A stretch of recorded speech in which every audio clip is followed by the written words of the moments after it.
اللهم يا مالك الملك،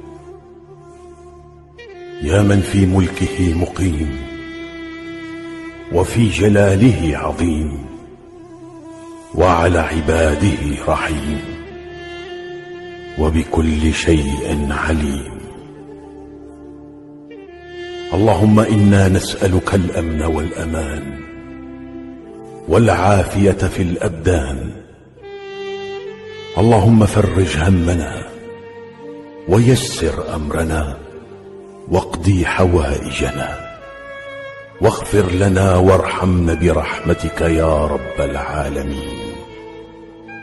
اللهم آمين، اللهم آمين. اللهم يا مالك الملك. اللهم امين يا رب العالمين. اللهم صل وسلم وبارك على سيدنا محمد وعلى اله وصحبه وسلم. كل سنه وانتم طيبين، رمضان كريم وعلى الابواب. الفيديو دوت بقاله فتره معايا، زي الفيديو اللي نزل اخر حاجه ليا ده كان معايا من يجي شهر تقريبا. ايه اللي اخرك في عدم نزوله؟ كانت اسباب وظروف، والحمد لله ان هو نزل على خير يعني. وده كمان برضو كان معايا بقاله فتره، وكمان معايا فيديو او اتنين على ما اظن لسه موجودين معايا، المفروض ان انا انزلهم على مدار الشهر اللي فات ده كله. ايه اللي حاشك عن تسجيلهم او عن تنزيلهم؟ الحمد لله على كل حال. ولكن انا مش عارفه اقول لكم ايه، انا باجي اصور بحس ان انا مش قادره اكمل تصوير. اجي مثلا اعمل حاجه عشان انزلها ما بقدرش، بحس بصداع فظيع بيجيلي وقتها بالظبط، وبحس ان انا متضايقه جدا ومانيش قادره حتى ان انا اشغل الكاميرا جنبي واصور. المهم في اليوم ده انا استعنت بالله واستغفرت رب العالمين باستمرار، بستغفر. وقلت امي بقى كده ايه، اعملي لعيالك كده، كانوا عايزين ياكلوا تورته بالشوكولاته، وعندي كمان حد ما بياكلش الشوكولاته. فقمت استعنت بالله وقلت يا رب انت كده اتوكلي على الله كده وابدأي، وان شاء الله ربنا معاكي، وربنا ما يضيعش تعب حد ابدا بيجتهد. وانت بقالك فتره راكنه، والركنه ده كان غصب عني مش بايدي والله العظيم. آه المهم انا هنا قمت عملت الكيكه. قمت مره واحده كده على طول الصبح قلت اعملي قبل اي حاجه وقبل حتى الغدا اعملي الكيكه، لاني انا لو كنسلت الكيكه قلت اعمل مثلا اكل او هكنسلها طول الوقت ومش هصور كمان اليوم ده كمان. انا هنا بدات ان انا اعمل الكيكه اللي هي بالشوكولاته. اعتقد انتوا شايفين المقادير ومش محتاجه ان انا اقول لكم يعني اي افتكاسات. في كل انا عملت صينيتين، في كل صينيه اخدت مني 2 بيضه. تمام. عملت صوص شوكولاته كان ممتاز جدا، ولما بيبقى مني حاجه انا بحطها في علبه صغيره وبعينها في الفريزر. حلو قوي. بعد ما خلصت عمايل الكيكه جدوب انا حطها في الفرن. اتفاجئت لحظه لقيت في جماعه ضيوف جايين لي، طبعا الكلام ده من شهر تقريبا او اقل، لا اقل من شهر. جايين مش هقول ضيوف، هم اصحاب بيت يعني. بس انا عشان ما اقولش ان هم كذا او يعني هيتعرفوا يتهموا، فانا عشان كده بقول ضيوف يعني. المهم كان فيهم طبعا اطفال، ففرحوا جدا بالكيكه. سبحان الله، الحاجه بتنده كده صاحبها.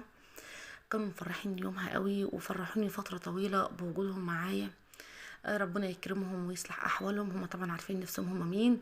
ورب يجعل رمضان ده سعيد عليهم وعلى اهاليهم وعلى اخواتهم وعلى ولادهم وعلى اسرهم وعلى كل العيله وكل المسلمين. امين يا رب. طبعا في موضوع، مش موضوع، هو انا عايزه ادردش معاكم شويه. هو الموضوع مش في الكيكه اللي انا عملتها، ولا في ان انا طلعت لفوق على السطح، ولا الكلام ده كله، لا والله. هو الفيديو اتصور عادي خالص. مش هقول روتين او يومي، لكن جزء من يومي اللي هو انا خلصت الحاجه بعدين طلعت لطيوري فوق، وبعدين انا نزلت بقيت كملت بقيت شغلي. لكن ما تصورش ليه؟ لان مش ما حسيتوش مهم يعني ان هو يتصور يعني. او زي ما بقول لكم في الاول، انا باجي اصور بحس بتعب شديد جدا. انا بقالي يعني فتره طويله جدا، يمكن من اواخر رمضان السنه اللي فاتت وانا صحيا مش عايزه اقول لكم الحمد لله الحمد لله الحمد لله. بس على طول بحس ان انا مش مظبوطه يعني، على طول تعبانه، اروح لاي دكتور ادويه امشي فتره وبعدين احس بتحسن فتره صغيره يمكن اقل من شهر وارجع تاني لنفس الموجود. عملت اشاعات، عملت تحاليل، ولكن الحمد لله على كل ما جاب ربنا. حاجات الموجوده بس حاجات بسيطه، واذا ربنا اداني اكتر من كده فانا حمداه وشاكراه وراضيه باللي ربنا قسم لي بيه. باجي بقى ساعه التصوير ده ومش عارفه معظمكم ولا انا بس ولا ايه بالظبط، بحس بتعب غير طبيعي والله العظيم. بحس ان انا مش قادره اكمل تصوير ومش عايزه اصور. ايه السبب؟ مش عارفه. وده السبب يمكن الرئيسي في عدم تصويري او عدم تنزيل الفيديوهات الفتره اللي فاتت دي كلها خالص.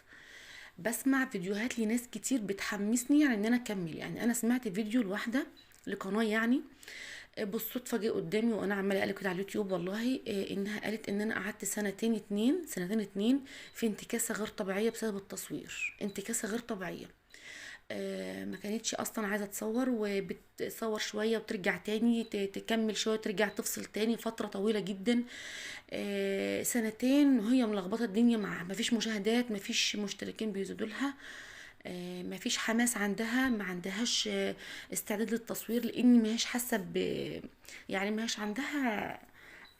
بصوا مش عارفه اقول لكم ازاي بصراحه. مفيش اي حاجه جواها مساعداها انها تكمل شغل، مفيش اي احساس بالنجاح، مع العلم انها قناه كويسه جدا جدا. قالت انا فضلت سنتين اتنين لحد ما كلمت حد معين وفضل يشجعني جدا جدا، وكملت تاني شغل، وبقالي دلوقتي اكتر من 4 سنين بعد السنتين اللي فاتوا دولت وانا شغاله وانتظمت في شغلي. ومش عايزه اقول لكم حققت ارباحها وبتقبض، ربنا يكرمها ويكرم كل الناس كلها يا رب اللي بتجتهد وبتتعب في قنواتها. بسمع ناس من دول بيشجعوني لا كملي لا اشتغلي. بصراحه انا بحب الشغل ده قوي بصراحه، يعني انا اشتغلت في حاجات كتير جدا، ما حبيتش اي حاجه غير تصوير على اليوتيوب. حتى ما بحبش اصور في اي حاجه تانية ولا في اي مجال تاني، يعني عايزه اصور هنا كده والنظام اللي انا شغاله فيه. هو ناجح بقى هو فاشل هو عاجب اللي حواليا، هو اللي حواليا بيخشوا علشان يشوف بس تطفل انت بتعملي ايه، ده حاجه ترجع لهم بقى، كل واحد بقى ونيته وحبه للي حواليه بالخير. او دي كانت طبعا كيكه بالبرتقال، انا عصرت قدام منكم برتقال فريش كده بالعصاره، هنا بوريكم الحراره بتاعه الفرن كانت هاديه جدا عشان تطلع معايا مظبوطه. اللي هنا الكيكه اخدت معايا في الفرن ساعه الا 10 دقايق بالظبط. تمام. هنا بقى لميت بقى دنيتي كده وعزاويلي وقلت بقى يلا ايه استعيني بالله واطلعي على الحوض شطبي. الحوض ده يعني ما بينضفش ابدا والله العظيم ما بينضف. الفتره دي كنا في البرد على فكره، لان من شهر كان في برد جدا. وطبعا انا شغاله بالميه الساقعه على طول، ما بحبش اشتغل بالميه السخنه. توفير، وفي نفس الوقت عشان انا بتبردني بعد كده فما بحبش اشتغل بالميه السخنه. انا هنا مش عايزه اقول لكم 4 5 مرات غسيل في اليوم، يعني الحوض ده يعني يبقى كتير جدا، فيه مواعين كتير جدا يمتلك كتير، وانضف واخلص واظبط الدنيا وامسح الرخام وامسح الارضيات والبوتاجاز وكل حاجه تمام. مفيش ساعه او اتنين ويرجع تاني نفس الموضوع. والله العظيم لو هتعملي كوبايه شاي حتى، يعني الله يكون في عوننا بصراحه. يعني في ايام البرد بتبقى ايام شاقه بالنسبه لنا، ربنا يجعله في ميزان حسناتنا، ويجعل كل إنسانة بتجتهد في بيتها بضمير ربنا يجعل في ميزان حسناتها ويكافئها إن شاء الله يا رب في أولادها وفي آخرتها كل الخير يا رب. طبعا أنا ما بسمع القنوات دي، في قنوات كتير معايا وقفت، زي مثلا سمسمة السمسمة اللي هي أصلا كانت بتشتغل معايا ساعات يعني كنا ساعات بنستضيف بعض في القنوات دي، هي برضه بنت بلدي. شفتها وقفت بقى لها فتره طويله جدا بسبب ان مفيش بتشتغل وبتتعب جدا في الشغل، ولكن مفيش اي تشجيع خالص ومفيش اي ارباح بتوصل لها، فتعبت هي اصلا صحتها تعبانه فوقفت القناه. في قنوات تانية كتير قوي وقفت برضو، ولكن انا مش واخداها كشغل عشان اقبض منه فلوس. ممكن في الاول خالص اخدته علشان المبدأ ده مش هكدب عليكم، ولكن بعد كده انا حبيت الشغل ده جدا وحبيت التصوير وحبيت ان انا اشتغل في المجال ده واقرا تعليقات وارد على التعليقات ويكون لي يعني انا حباه بصراحه. يعني اتمنى ان ربنا يوفقني فيه، واتمنى ان الاقي تعبي ده يعني في يوم من الايام يتحقق ويبقى نجاح. يمكن مش دلوقتي ويمكن له ميعاد معين، لكن انا مش هوقف شغل في القناه مهما اغيب عنها وهرجع باذن ربنا. باذن ربنا طول ما فيا لسه ما يكون فيها روح هفضل شغاله زي ما انا. طبعا بيقولوا لي شغلك على القناه ده بيشهر بيتك وبيشهر حياتك، وبتطلعي الاكل وبتطلعي بطك وبتطلعي فراخك وبتطلعي ولادك والحاجات دي كلها. ويمكن اللي حصل لي في الفتره اللي فاتت دي كلها 3/4 اتعلق على سبب ان انا بشتغل والشغل ده بيطلع على القناه والناس بتبص عليكي وصدقوني والله محدش بينتقدك او حد بيبص عليكي او بيمن عليكي والعياذ بالله. اقرب الناس ليكي يمكن ناس غريبه ما تعرفكيش او اصدقاء ليكي يبقوا فرحانين ليكي جدا وبيتمنوا لك النجاح ويتمنوا لك الخير. ربنا رزقني باتنين اصدقاء عمري كله، اصدقاء يمكن ده مكسب او هديه من ربنا ليا. واحده كانت صديقه دراسه والتانية كانت جارتي، والاتنين مش عايزه اقول لكم هدية من ربنا ليا في الدنيا. انا بحمد ربنا عليها وبتمنى لهم الطيب والخير والصحة والعمر الطويل وكل شيء طيب في الدنيا يشوفوه في حياتهم، اللهم امين. مش عايزه اقول لكم قد ايه بيحبوني وقد ايه بيدعموني وقد ايه بيدعوا لي وقد ايه بيشجعوني، وعمرهم ابدا ما قالوا لي ان انا بعمل حاجة مش كويسة. هم مش بينافقوني ولا بيجاملوني، ولكن هم دايما بيشجعوني. هم شايفين اني ما بعملش حاجة غلط، وشايفين ان انا بحاول اجتهد باحترامي وباخلاقي. يعني مش زعلانين من تصويري او من شغلي. وده كان رايهم يهمني جدا، طبعا بخلاف اهلي واهل جوزي واخواتهم، اخوات جوزي تحديدا يعني، اللي هم اكتر ناس انا هم من بدايه الشغل هم بيشجعوني على الموضوع ده. انا بتعملي ايه اللي انت بتعمليه ده؟ هقول لكم بعمل ايه. انا طبعا عندي جوزي دايما ضغطه عالي، حبيب ربنا يعفى عنه هو اللي زيه يا رب. فدايما بعمل له كركديه كده، بحطه في التلاجة ساقع، حلو جدا بيظبط الضغط يعني. فبدلق حاجه واشتغل واجيب التاني جديد واغسله واجهزه على طول، بحط شويه سخنين بس عليه عشان يبقى متظبط معايا تمام، وبحطه بدون سكر في التلاجة، وبعدين انا بحليه في وقت ما بيكون هو عايز يعني. طبعا كان عندي الجوز البرطمان دومت مخلل، واحد خلص بقى، كان في حاجات بسيطه كملته على التاني وغسلته. هنا جهزت الكوبايه اللي كانت باقيه من الدور الاولاني، حليته واطلعها له بالف هنا على قلبه. خلصت بعد ما حطيت كيكتي في الفرن، وقلت بقى ايه، ظبطت مطبخك كده والدنيا تمام، اطلعي بقى شوفي بقى ايه الدجاج بتاعك. مش عايزه اقول لكم الفراخ ديت يعني ايه اللي جرالها.